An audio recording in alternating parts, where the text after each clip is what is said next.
अब बेटा यहाँ पर देखिए क्वेश्चन नंबर सेकेंड। ये दूसरे क्वेश्चन से हमें बहुत कुछ आगे के न्यूमेरिकल्स के लिए सीखने को मिलेगा, ठीक है। क्योंकि यहाँ पर दूसरे क्वेश्चन में दो टर्म्स बिल्कुल अलग है। दो टर्म्स कौन कौन से हैं, ध्यान से समझना है हमें। पहला यहाँ पर टर्म्स है AMU। AMU आपको दिख रहा है यहाँ पर AMU, और इस AMU का फुल फॉर्म होता है एटॉमिक मास यूनिट, और ये डेल्टा M के लिए यूज होता है।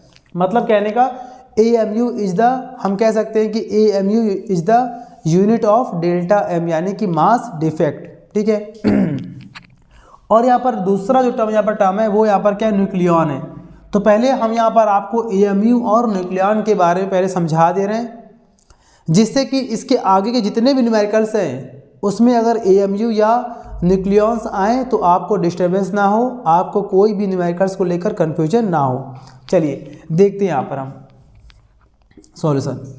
सबसे पहले आपको बता देते हैं यहाँ पर अबाउट, ये न्यूमेरिकल्स के पहले का आपको बता रहे हैं हम बेसिक में, अबाउट AMU। देखिए इसके बारे में समझिए आप। AMU यहाँ पर क्या होता है, AMU आपका एटॉमिक मास यूनिट होता है, और ये डेल्टा M के यूनिट के लिए इस्तेमाल हम लोग करते हैं। मतलब कहने का कि delta M is equal to, मान लिया हमने यहाँ पर 5 या कुछ भी मान लिया हमने, या फिर मैंने मान लिया delta M is equal to 0.56 AMU। इस तरह से यहाँ पर हमें AMU न्यूमेरिकल्स में देखने को मिलेगा। तो इससे हमें समझना क्या है, इस चीज़ से हमें क्या फ़ायदा। तो अगर किसी भी न्यूमेरिकल्स को हमने पढ़ा और न्यूमेरिकल्स को पढ़ने के बाद अगर कहीं पर भी हमें लैंग्वेज के बीच में कहीं पर अगर हमें AMU दिखता है तो इसका मतलब होता है कि वो वैल्यू डेल्टा M की हमें दे रखी है, ठीक है। क्लियर है ना। अच्छा, और आपको यहाँ पर हम बता रहे हैं अबाउट न्यूक्लियॉन्स या अबाउट न्यूक्लियॉन। देखिए न्यूक्लियॉन क्या होता है, आपको बताया गया था कि न्यूक्लियस में न्यूट्रॉन होते हैं, न्यूक्लियस में प्रोटॉन होते हैं। तो न्यूट्रॉन और प्रोटॉन को कंबाइंड फॉर्म में मतलब मिलाकर हम लोग कहते हैं न्यूक्लियॉन। फॉर एग्जांपल, मतलब कि मैं इसको लिख दे रहा हूँ शॉर्ट में यहाँ पर समझने के लिए, combination of neutron and proton. Neutron और प्रोटॉन के कॉम्बिनेशन को बोलते हैं न्यूक्लियॉन, ठीक है। एग्जांपल देखिए, जैसे हमने आपसे बोला कि एक अगर कोई न्यूक्लियस है और इस न्यूक्लियस के पास अगर 4 प्रोटॉन्स हैं और मान लिया हमने कि 3 यहाँ पर या 5 मान लिया हमने न्यूट्रॉन्स हैं, एज्यूम कर लिया हमने कि 4 प्रोटॉन्स हैं और 5 न्यूट्रॉन्स हैं। तो इसको हम लोग या तो ऐसे पढ़ लें या फिर इसको हम ये बोल सकते हैं कि इस न्यूक्लियस के लिए न्यूक्लियॉन्स की वैल्यू कितनी है, 9 है। 9 का मतलब प्रोटॉन प्लस न्यूट्रॉन यानी कि 5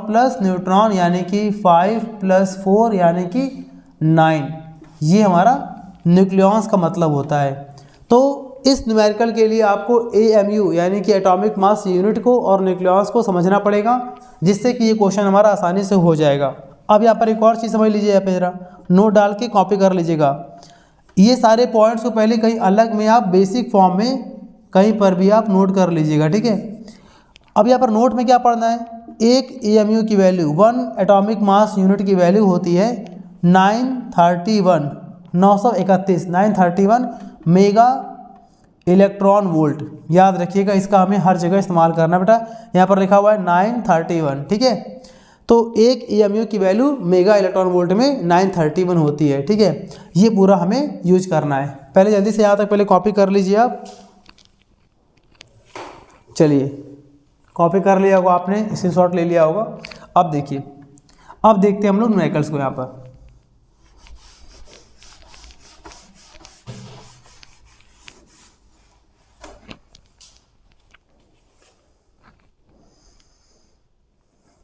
अब देखिए, तो यहाँ पर हमने क्या पढ़ लिया कि एक AMU की वैल्यू होगी 931 मेगा इलेक्ट्रॉन वोल्ट, ठीक है। अच्छा, अब यहाँ पर पढ़ते हैं क्वेश्चन हम, mass defect for helium 2He4। देखिए हीलियम का फॉर्मूला यहाँ पर दे रखा है 2He4। अगर नहीं भी दिया होता तो फिर ये आपको कॉमन सेंस के फॉर्म में आपको आना चाहिए था।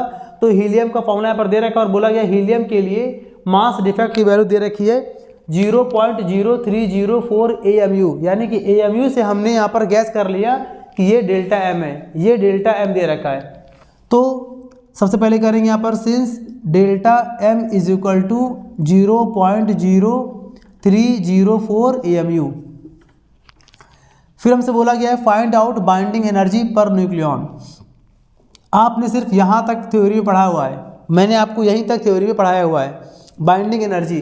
तो बाइंडिंग एनर्जी पर न्यूक्लियन ये भी हमें फाइंड करना है, ये पूरा फाइंड करना हमको। तो binding energy per nucleon find करने के लिए आपको पहले फाइंड करना पड़ेगा बाइंडिंग एनर्जी।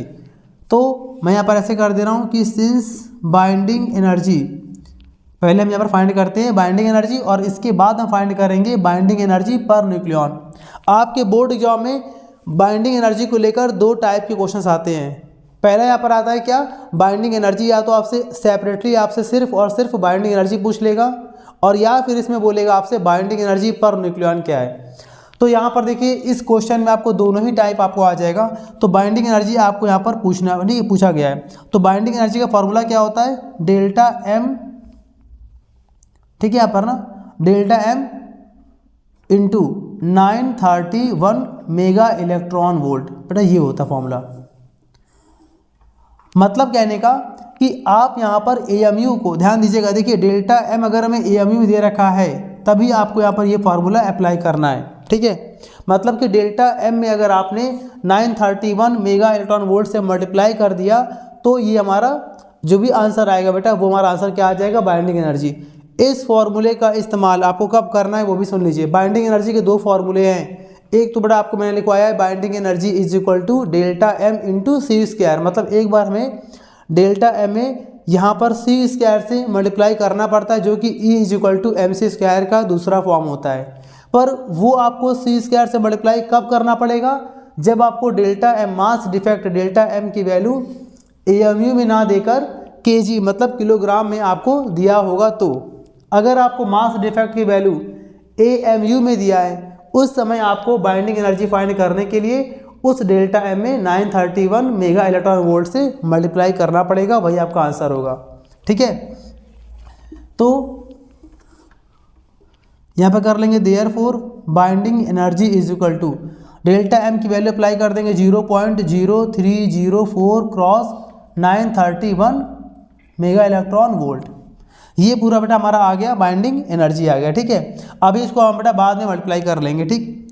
चलिए मान लीजिए अगर यहाँ पर सॉल्व करना हो कि सिर्फ अगर हमें यहाँ पर न्यूमेरिकल्स में बाइंडिंग एनर्जी पूछा गया तो हमें यहीं पर मल्टीप्लाई करके इसका आंसर लिख देना होगा, ठीक है। तो इसका आंसर आ जाएगा अप्रॉक्सीमेट 28.3024 राउंड ऑफ, ठीक है। आप बेटा यहाँ पर सॉल्व करिएगा, ठीक है। मैं यहाँ पर डायरेक्ट आप आंसर लिख दे रहा हूँ, मेगा इलेक्ट्रॉन वोल्ट में आपका आंसर आ जाएगा, ठीक है, पहला, ठीक। लेकिन अभी हमारा क्वेश्चन के अकॉर्डिंग आंसर नहीं आया है। यहाँ पर बोला गया बाइंडिंग एनर्जी पर न्यूक्लियन, तो चलिए करते हैं यहाँ पर हम since binding energy per nucleon. ये कैसे करते हैं, देखिए यहाँ पर इसके क्वेश्चन में इसका आंसर है। यहाँ पर बोला गया बाइंडिंग एनर्जी, तो हम यहाँ पर कर देंगे बाइंडिंग एनर्जी। पर का बेटा मतलब क्या होता है, डिवाइड करना है, और डिवाइड किससे करना है, न्यूक्लियन। न्यूक्लियन का मतलब क्या होता है, न्यूट्रॉन प्लस प्रोटॉन, यानी कि एटॉमिक मास, यानी कि एटॉमिक मास, ठीक है। तो यहाँ पर हम कर देंगे बाइंडिंग एनर्जी पर न्यूक्लियन का फॉर्मूला लगा देंगे यहाँ पर बाइंडिंग एनर्जी अपॉन न्यूक्लियन। बस ये अंतर है, पर का मतलब डैश यानी अपॉन और न्यूक्लियन कर दिया, ठीक है। तो बाइंडिंग एनर्जी की वैल्यू यहाँ पर आ गई थी 28.3024 डिवाइड न्यूक्लियन आपको निकालना सिखाया था हमने। या तो इसमें आप प्रोटॉन निकालिए, न्यूट्रॉन निकालिए, दोनों को ऐड कर दीजिए, या फिर इसके एटॉमिक मास को डायरेक्ट यहाँ पर ले लीजिए आप। तो इसका एटॉमिक मास कितना है, 4 है, तो यहाँ पर लगा देंगे 4, और यहाँ दिखा देंगे सिंस यहाँ पर न्यूक्लियंस के लिए न्यूक्लियंस यहाँ पर कितने हैं, 4 है बेटा। कैसे, जो जनरली इसका एटॉमिक मास होता है वहाँ से निकाल लीजिए, या फिर आप N+P करके निकाल लीजिए। ये भी आपको निकालना है, मैंने सिखाया हुआ है, किसी भी एटम को देखकर न्यूट्रॉन और प्रोटॉन्स के नंबर्स को निकालना, ठीक है। अब बेटा यहाँ पर हम डिवाइड कर देंगे तो 7 पॉइंट समथिंग यहाँ पर कुछ आ जाएगा, 7.0, ठीक है ना, ऐसे कुछ यहाँ पर राउंड ऑफ में आपका आंसर आ जाएगा 756 मेगा इलेक्ट्रॉन वोल्ट, ठीक है। जल्दी से